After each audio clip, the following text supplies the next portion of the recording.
só mais um construindo pontes.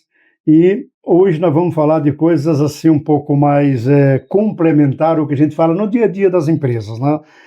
Nosso convidado hoje vai trazer para nós aqui algumas novidades. Ele é um que eu vou pedir pílulas também, já fica aqui o recado para ele.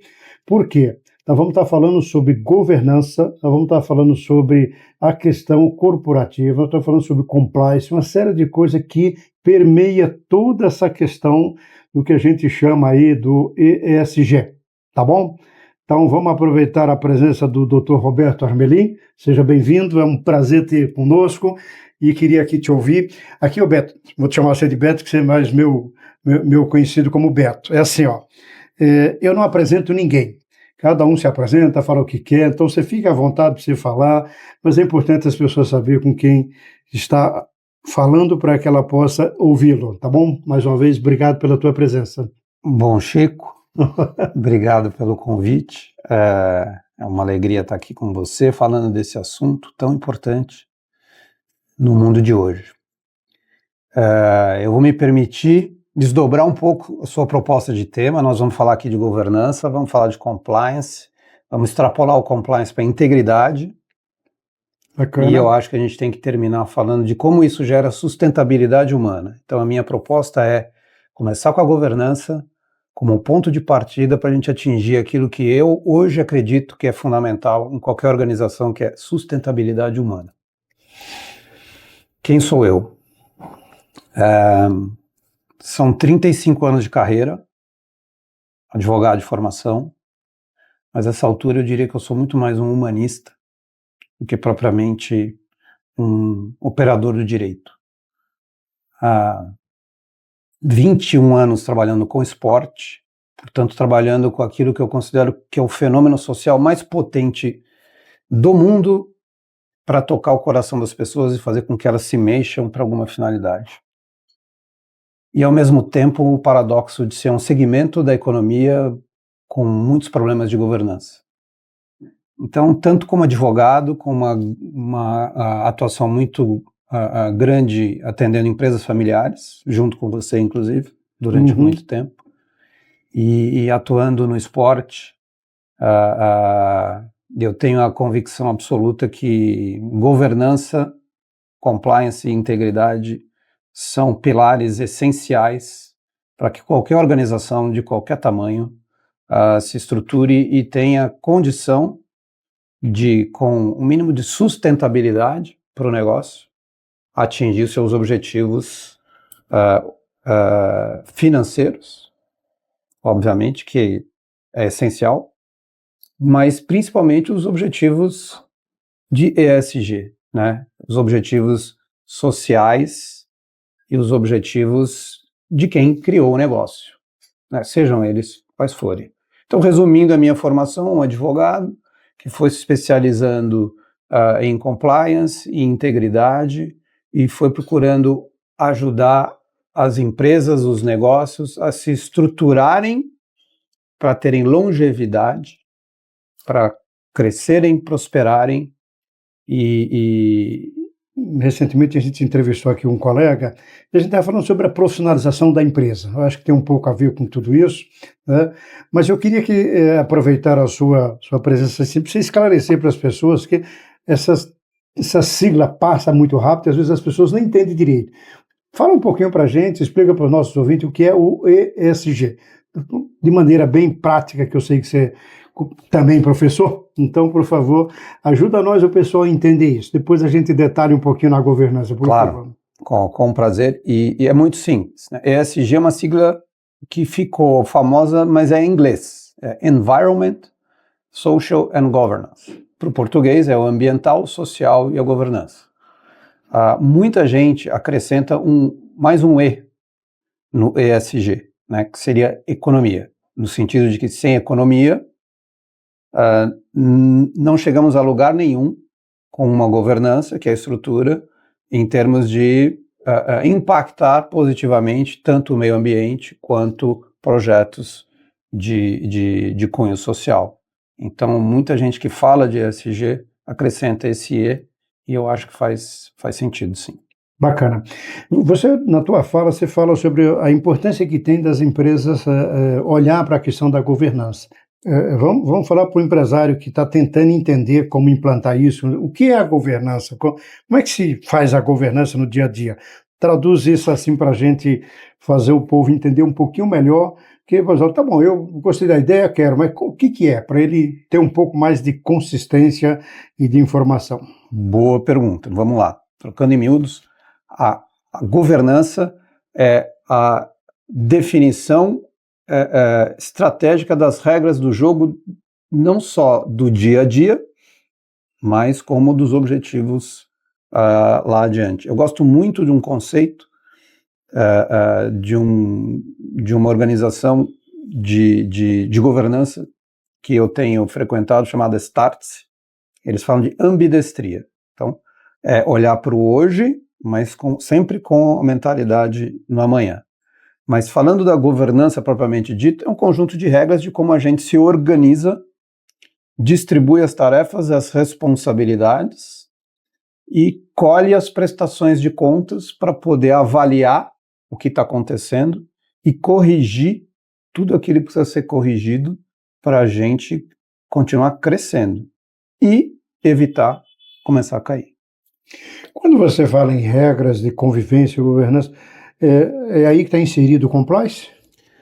O compliance, ele se acopla à governança, a meu ver, porque basicamente compliance, resumindo muito, é um programa que facilita a que toda a organização entenda conscientemente o que é para fazer, o que não é para fazer e como fazer. O compliance é um código de conduta? O código de conduta é um dos pilares de compliance. Tá bom, então explica um pouquinho melhor esses pilares, os demais pilares do compliance. Vamos lá. Compliance veio dos Estados Unidos e surgiu para combater corrupção. Combater corrupção por quê? Porque tinha gente fazendo coisa errada, né? Então, o desenvolvimento do compliance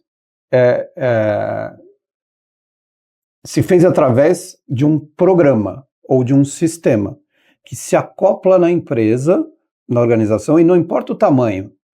As pequenas também podem ter uma estrutura simples de compliance, assim como uma multinacional tem uma estrutura complexa de compliance.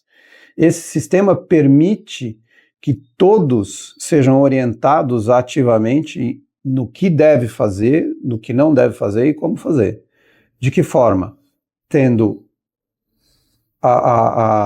recebendo um conjunto de regras internas ou normas internas, incluindo o código de conduta, que se juntam a toda a legislação que se aplica a essa organização. Primeiro ponto, primeiro pilar. Segundo pilar, nesse contexto se faz também uma gestão de riscos, ou seja, mapeia-se os riscos da organização e esse conjunto de regras é acoplado ao mapa de riscos para orientar as pessoas como não correr riscos. Então a gente tem, além das regras, a gente tem planos de ação para reduzir riscos e evitar até alguns riscos. Fala um pouquinho esses riscos, porque fica genérico, eu concordo que você achou bacana, mas que tipo de risco? É empresarial, organizacional, é físico? Que risco nós estamos falando? Todos eles. Risco operacional, risco de trabalho perigoso. Isso mais ou menos no dia a dia, né, o RH cuida com EPI e etc. Mas a gente dá um olhar mais amplo e a responsabilidade para todas as camadas da governança, desde o líder sabendo do que está acontecendo e das consequências disso. Então o risco operacional, risco legal, risco de integridade. Hoje a lei anticorrupção ela fala de programa de integridade, então não é só compliance, não é seguir a regra. Você tem que também abranger fatores de comportamento humano, e aí a gente chega no outro item que eu ia colocar, que é ouvir as pessoas. A gente está chegando na parte humana, porque compliance é muito objetivo. E o programa de integridade, que é o que se fala hoje, ele traz o humano para participar com protagonismo, que é a forma da coisa realmente funcionar. Porque não adianta você chegar na empresa e falar, ó, tem essas regras, eu mapeei esses riscos, agora vocês fazem assim. Nós temos que transformar a cultura da empresa para que todos entendam e se tornem protagonistas, que comprem a ideia. Ou seja, quando você fala da ideia de ouvir as pessoas, é aquilo que a gente vem trabalhando sempre em nossas técnicas de gestão de pessoas. Ou seja, você faz o envolvimento para que a pessoa se comprometa e com isso ela vai ali se tornando consciente do processo e fica algo mais coletivo. Então aí fica uma coisa do grupo e não individualizada. É isso? É isso, mas é mais que isso. Quando a gente fala de um programa de compliance, de integridade, isso chega no que a gente chama do pilar do canal. O canal de... Muitos falam de denúncias, eu não gosto de canal de denúncia, eu gosto de canal de relatos. Eu gosto de dar uma oportunidade para as pessoas conversarem com a organização de todas as formas possíveis. A minha sala, por exemplo, onde eu trabalho, ela tem a porta aberta, a pessoa pode chegar, sentar e conversar comigo. As pessoas mais tímidas preferem pegar um formulário e contar a sua história e fazer o seu relato, que às vezes é um pouco doloroso. Nós vivemos tempos muito cruéis em termos de pressão, né, por performance e pressão de ambiente de trabalho. Então a gente precisa proporcionar para o colaborador formas variadas de conversar com a empresa para que a empresa tenha a informação necessária para fazer as intervenções necessárias pelo bom ambiente de trabalho, não no sentido de ser legal, mas de ser saudável, para gerar performance. Roberto, você traz um ponto que é importante a gente discutir um pouco, porque eu vivencio isso há muitos anos que eu percebo isso e olho isso, sou testemunho de que isto ocorre em todos os segmentos, né? Eu vou fazer um pouquinho de história para você entender e vocês também compreender isso. Quando você traz alguma ferramenta nova, quando você traz algum conceito novo para que a empresa e traga a implantação disso, você tem o quesito resistência. As pessoas são resistentes. Então eu vou só elencar alguns para a gente aqui lembrar. Para quem já fez sabe disso. Você tentou implantar um tal de 5S. Rapaz do céu, é um dor de cabeça que até Deus duvida que as pessoas não entendem a coisa mais simples do mundo, que é cuidar dela mesmo, da limpeza, da organização, do treinamento, da disciplina. Mesmo assim, as pessoas resistem. Aí você traz um tal de sistema de qualidade. Quando você fala nas ISOs, tem nego que briga com você 26 horas por dia. Quando você traz todo e qualquer algo que mexa na zona de conforto, você gera uma série... A pergunta é, como que o Roberto e a equipe dele, todos esses trabalhos que está fazendo de compliance, estão fazendo para romper essa resistência e como ajudar as empresas que estão fazendo? Dá uma luz para a turma, orienta a turma. Gente, pensa assim que está dando certo. Isso é importante, essa contribuição sua, nossa, para os nossos ouvintes. Chico, eu acho que talvez seja a melhor pergunta que você podia me fazer, porque eu vou te dizer que se você me pedisse para resumir o meu trabalho nesses 6 anos no futebol, eu diria que essa é a tarefa mais difícil e, ao mesmo tempo, a mais gostosa. É mais difícil porque é exatamente o que você falou. O novo, quando chega, a resistência é a primeira reação. Então, a gente tem que vencer essa resistência com muita conversa, muita informação.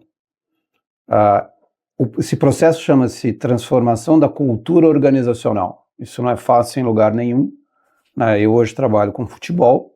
O futebol é um ambiente de características muito enraizadas ao longo do tempo. Mas, ao mesmo tempo, o trabalho de levar novas práticas que são boas para as pessoas e para a organização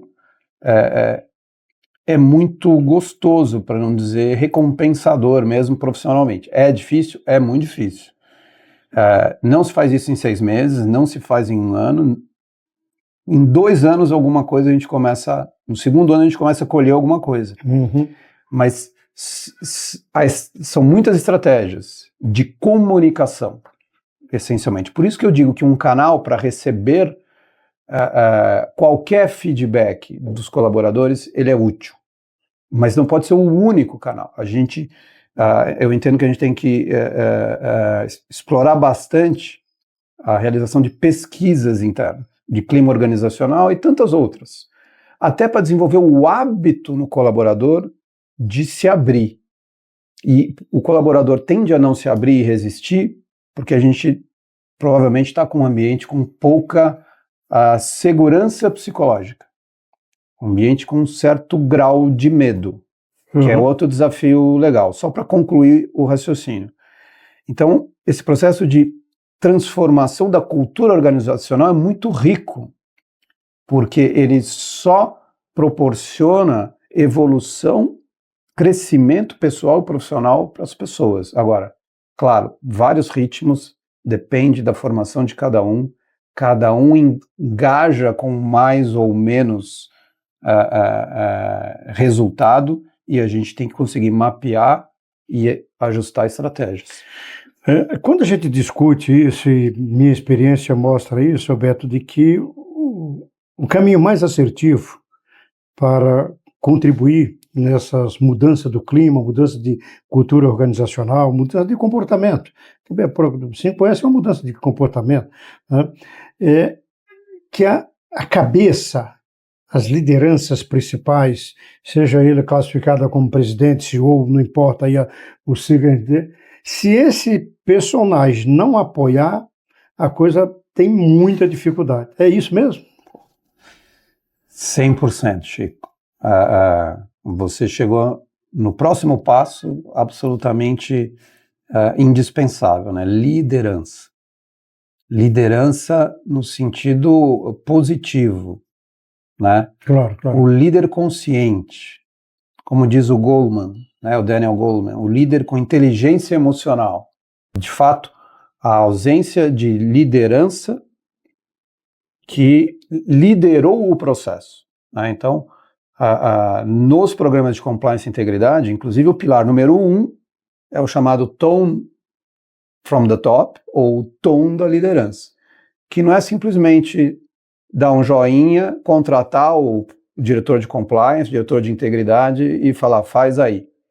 Não, tem que participar, tem que se engajar, tem que ser o líder na visão dos colaboradores, porque aí os colaboradores vão seguir. Através do exemplo, né? Se ele não der exemplo... Mas não só esse. Esse é um líder importante. Mas os líderes mais importantes são os que a gente espalha na organização e que a gente identifica não por posição de organograma, mas por liderança intrínseca, por papel de liderança natural. Esses a gente monta um time, né, os chamados tradicionalmente de embaixadores, multiplicadores, a gente capacita e a gente solta, no bom sentido, esse time para distribuir, né, as pílulas que vão, ou as sementes que vão fazer germinar o programa. Eu vou insistir um pouquinho com essa questão da resistência, Beto, porque assim, e eu tenho visto isso. Às vezes o presidente vem, diz, gente, quero fazer, vai lá dar o exemplo, é o cara que puxa e tal. Mas nas empresas, de modo geral, em toda a minha vivência, eu mexo com pesquisa organizacional e com liderança há muito tempo, todo mundo que me conhece sabe disso. Tem uma resistência que ela é silenciosa, mas ela é extremamente difícil de ser rompida, que é a camada gerencial. Quando os gerentes não compram a ideia, cara, não desce mais nem vento. É isso mesmo? Faz sentido? É isso mesmo. Do ponto de vista estratégico, a gente tem que ter o tom da liderança, né? O tom é the top, mas é o middle management que faz o jogo rodar, para usar uma linguagem de esporte. Né? Quem distribui o jogo é o meio de campo. E aí é uma questão da gente entender o perfil desse middle management e eventualmente pensar em reforços e em trocar o jogador que está nessa função tática essencial. Você tem toda a razão. Tá bom. Antes de passar para o assunto que eu quero falar do esporte lá no São Paulo com você, Beto, e custa muito caro? Como é que é isso? As pessoas não têm ideia quanto tempo demora. Você já falou que de 1, 2, 3 anos, usa até mais, mas qual é o investimento necessário? Né? Porque eu não considero isso um custo, mas sim um investimento. Mas é importante que a gente saiba que existe isso. Né? Como é que é isso aí? Tem alguma base, não? Ou isso não tem jeito de precificar? Essa é a pergunta de milhão que você fala, né? Mais ou menos. Não pode custar 1 milhão, senão não desiste, hein? Não. Primeiro que você foi preciso ao dizer que isso não é custo, isso é investimento. Eu diria o seguinte, se você coloca o número no papel e acha que está custando caro, a minha primeira contra-argumentação seria, vai custar mais caro se não fizer. Então, de fato, encare como investimento e faça em ondas progressivas, mas faça, não pare. Ou seja, precisa envolver as pessoas, precisa ouvir as pessoas. E como a gente sempre falou aqui, pesquisa de clima é um caminho de ouvir. As lideranças precisam abrir o seu ouvido para poder dar vazão a essas possíveis soluções. Eu sempre digo que a solução do problema está sempre na origem do problema. Mas vamos lá. Beto, eu queria mudar um pouquinho aí. Como é que foi a tua experiência? Como é que está sendo a sua experiência no São Paulo, no esporte, para dito? Eu sei que você tem sido convidado, inclusive fora do país, para falar um pouquinho sobre isso. Aproveita e fala um pouco aqui para os nossos ouvintes como é que está a questão, como é a leitura que o Beto faz e como é que ele enxerga essa questão dentro do esporte, propriamente dito. A gente sabe que isso, cada time vai pensar de um jeito, como o futebol é uma empresa, né? A gente sabe disso. Por isso tem aí a SAF, essa coisa toda. Mas conta para nós aí a sua experiência, que eu acho que é importante, e se reserva o direito de falar o que você achar que deve, mas de uma maneira para que o pessoal do esporte que está ouvindo veja que também é possível fazer. Eu diria o seguinte, Chico, como eu comentei, são 21 anos dentro do esporte, dentro de um clube de futebol, vendo como as coisas são feitas e como profissional eu não paro de estudar, aprender, evoluir um segundo. Então,